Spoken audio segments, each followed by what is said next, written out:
राधां कृष्णस्वरूपां वै कृष्णं राधास्वरूपिणं कलात्मानं निकुञ्जस्थं गुरुरूपं सदा भजे। गोविंद जय जय गोपाल जय जय गोविंद जय जय गोपाल जय जय श्री राधा रमण हरे गोविंद जय जय श्री राधा रमण हरि गोविंद जय जय श्री वृंदावन बिहारी लाल की जय।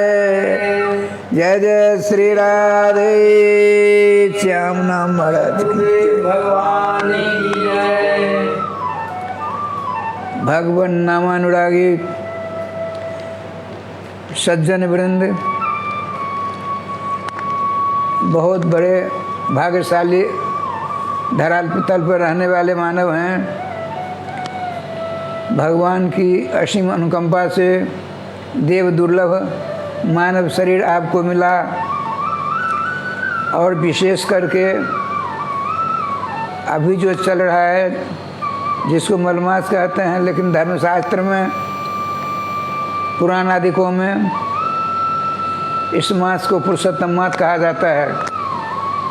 इस मास में दान पुण्य भगवत चर्चा नाम रूपी लीला धाम आदिकों का स्मरण चिंतन भजन करते हैं,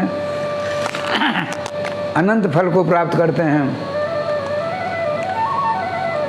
एक छोटी सी कथा सुना रहा हूँ इसके ऊपर।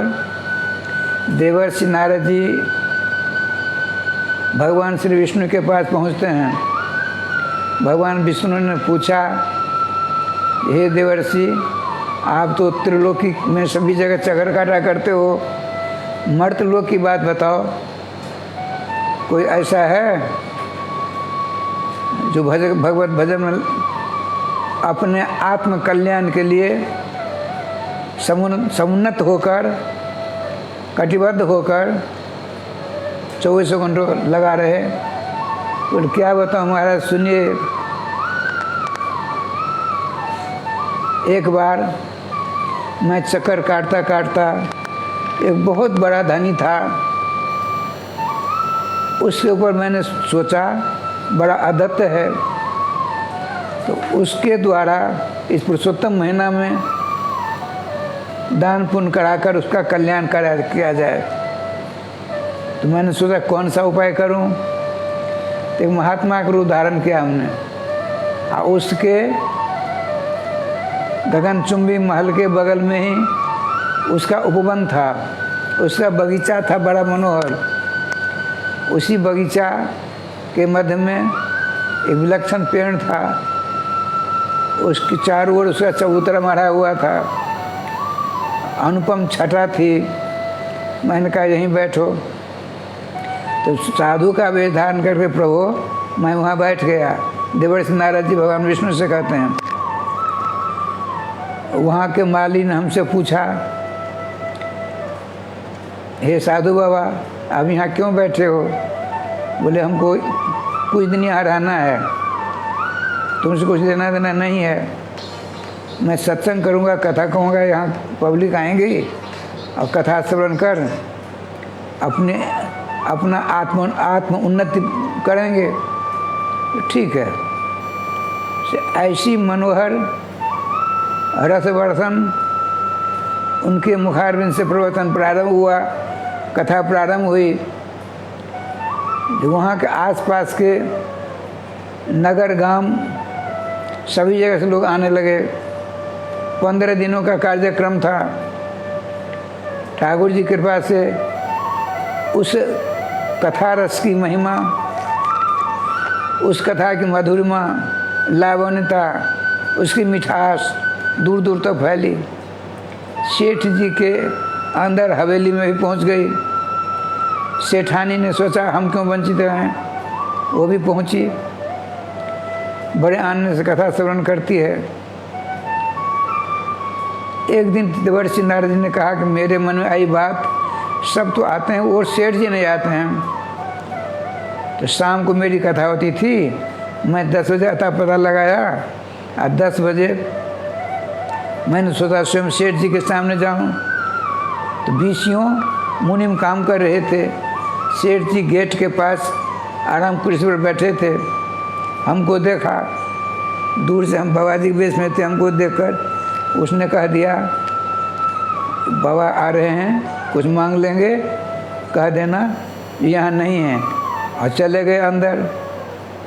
मैंने पहुंचकर कहा, सेठ जी कहाँ हैं? तो यहाँ नहीं है। अरे भैया यहीं हैं। अंदर चले गए। अभी मैंने देखा था दूर से। उनसे कहो कुछ मांगने के लिए मैं नहीं आया हूँ, मैं कहीं दूसरी जगह से आया हूँ, उनको किसी का संवाद सुनाने के लिए आया हूँ। तो एक गया मुनिम,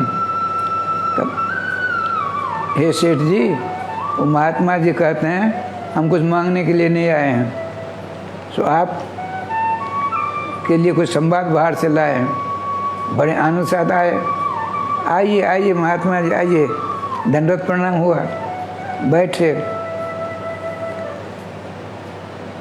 श्रीमान नारद जी ने कहा, महात्मा के वेश में नारद जी ने कहा, सेठ जी मैं सभी जगह चक्कर काटा करता हूँ। मैं गया था एक बार भगवान विष्णु के पास। अच्छा, उन्होंने आपसे एक चीज़ मंगाई है मुझसे? हाँ, उनके पास उसकी कमी है, उस वस्तु की कमी है। स्वयं लक्ष्मीपति हैं, उन्हीं की के पास सब मालो माल रहते हैं, लेकिन एक कमी है उनके पास। क्या कमी है? उनके पास सुई नहीं है जिससे फटा कपड़ा सिया जाता है, माला गुथी जाती है, नाना प्रकार कार्य किए जाते हैं, उसका उनके पास अभाव है। उन्होंने कहा, सेठ जी से कहा ना, जब यहाँ आने लगें अर्थात शरीर छूटे तो मेरे लिए एक सुई लेते आवे। समझ गए सेठ जी? समझ गया। अब मैं जाता हूँ, देखिए हमको 4-5 दिन और रहना है, आपके बगीचा में मेरी कथा होती है। अच्छा ठीक है। बड़े बड़े आनंद से आज दिन कटा, लेकिन आज मन नहीं लग रहा है सेठ जी का। भगवान विष्णु त्रिलोकी के मालिक हैं, लक्ष्मीपति हैं, उनकी पत्नी लक्ष्मी की थोड़ी सी कृपा हो जाए तो लोग मालो माल हो जाते हैं। उनके पास सुई की कमी किसी और से नहीं मंगा करके अब मुझसे मंगवाया है, मैं अवश्य ले जाऊंगा। शाम हुई, भोजन करके अपने महल में विश्राम कर रहा था। तब उसके अंदर यह परिज्ञान आया, अरे बाबा कैसे ले जाऊंगा? ठीक है, जेब में ले लूँगा। लेट गया। अरे जब मैं मर जाऊंगा, मैंने अपनी परंपरा में देखा, मेरे पिताजी शरीर छोटा था तो पुराने कपड़े निकाल देते, नया कपड़ा पहनाते, कैसे ले जाएंगे? लेट गए, सोचने लगे ले तो जाना ज़रूर है। फिर लेटे लेटे बैठ गए, नहीं कुर्ता की जेब में नहीं ले जाऊंगा, अपनी कलाई में सुई भोंप दूंगा और शरीर में रह जाएगा, उसके साथ सुई भी चली जाएगी उनके पास में। तब सोचा, अरे राम राम, शरीर तो जलकर राख हो जाता है। भगवान विष्णु ने मात्र सुई मंगाई, मैं एक सुई भी नहीं ले जा सकता। रात में नींद नहीं आई। 3 बजते बजते उसने सोचा चलो बाबा से पूछूं। देवर्षि नारद जी महात्मा के वेश में थे। राधे कृष्ण कृष्ण कृष्ण राधे राधे, राधे श्याम श्याम श्याम राधे राधे। निम्बार संप्रदाय का जुगलना महामंत्र है। आज श्रीमान नारद जी जगतगुरु निम्बार का सार्थ के गुरुदेव हैं। जुगलना महामंत्र हंस भगवान से चालू है। हंस भगवान, सनकादि भगवान, नारद भगवान, निम्बार भगवान, एवं प्रकार से परंपरा से यह जुगलना महामंत्र निम्बार्क संप्रदाय में प्रचलित है। देवर्षि नारद जी नेत्र बंद करके महात्मा के रूप में थे, जुगलना महामंत्र ले रहे थे। इतने में सेठ जी के चरण पर गिर पड़े, नेत्र खोले नारद जी ने। महात्मा जी ने नेत्र खोला, कहा सेठ जी क्या बात है? हे महात्मन, हे गुरुदेव, हे साधु बाबा, आप अंतर्जामी हो, सब कुछ जानते हो, जो महात्मा भगवान विष्णु के पास जा सकता है वह सब कुछ जान सकता है। आपने हमसे कहा था 10 से 11 बजे आज कल भगवान विष्णु ने सुई मंगाई है, तो हम सुई कैसे ले जाइए बताइए। हमने लाख प्रयास किया, शरीर में कपड़े सब निकाल बाहर फेंक देते हैं। हमने कहा चमड़ा में ले जाऊंगा भोग करके सुई को, तो ये शरीर भी जल जाएगा, तो कैसे ले जाऊँ, इसे बताइए। ले जाना हमको ज़रूरी है। तो उसकी हृदय की पुकार को सुनकर महात्मा जी ने, महात्मा के रूप में देवर्षि नारद जी ने कहा, सेठ जी आप चिंता मत करो, देखो सुई नहीं, आप हवाई जहाज ले जा सकते हो। कैसे ले जाए मेरा ये तो बता दो। देखो धर्मशास्त्र इस प्रकार से कहते हैं, शेठ भगवान सर्वेश्वर श्याम सुंदर ने किसी को धन दिया है, उस धन का उपयोग नहीं करता है, दान दक्षिणा नहीं देता है, तो वह दरिद्र होता है। 2 मंत्र हैं, अदत्त दानात् अभवत् दरिद्र, दरिद्र भावात् प्रकरोति पापम, पाप प्रभावात् नरकम प्रयाति, पुनर्दरिद्र पुनरेव पापी।